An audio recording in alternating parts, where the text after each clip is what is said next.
పిల్లలు స్కూల్ నుంచి వచ్చే టైం అయిపోయింది. వాళ్ళకి స్నాక్స్ ఏమైనా చేయాలని ఆలోచించి ఇంట్లో ఇడ్లీ పిండి ఉంటే దాంతో పునుగులు చేద్దామని ట్రై చేశాను. చాలా బాగొచ్చినాయండి.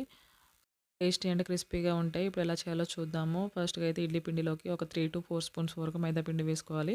తర్వాత అందులోకి చిన్నగా కట్ చేసి పెట్టుకున్న ఆనియన్ ముక్కలు, పచ్చిమిర్చి, కొత్తిమీర, కరివేపాకు, జీలకర్ర, కొంచెం పెరుగు అలానే సోడా, సాల్ట్, కొంచెం ఉప్పు అన్నీ వేసుకొని పిండి అనేది ఇలా వచ్చేలాగైతే కలుపుకోవాలి.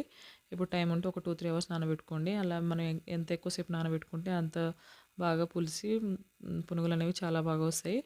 సో, తర్వాత డీప్ ఫ్రైకి సరిపడా ఆయిలేసుకొని చిన్న చిన్న పునుగుల్లాగా వేసుకోవాలి. ఇలా వేసుకున్న తర్వాత ఇదొచ్చేసి మీడియం ఫ్లేమ్‌లో పెట్టుకొని డీప్ ఫ్రై చేసుకోవాలి. అప్పుడే మనకు పునుగులు చాలా క్రిస్పీగా వస్తాయండి.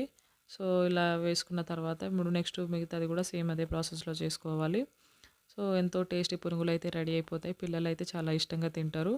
వాళ్ళొచ్చే ముందు ఇలా చేసి పెట్టేస్తే రాంగానే మంచిగా తినేస్తారండి. మనకి ఏ గొడవ ఉండదు. So, video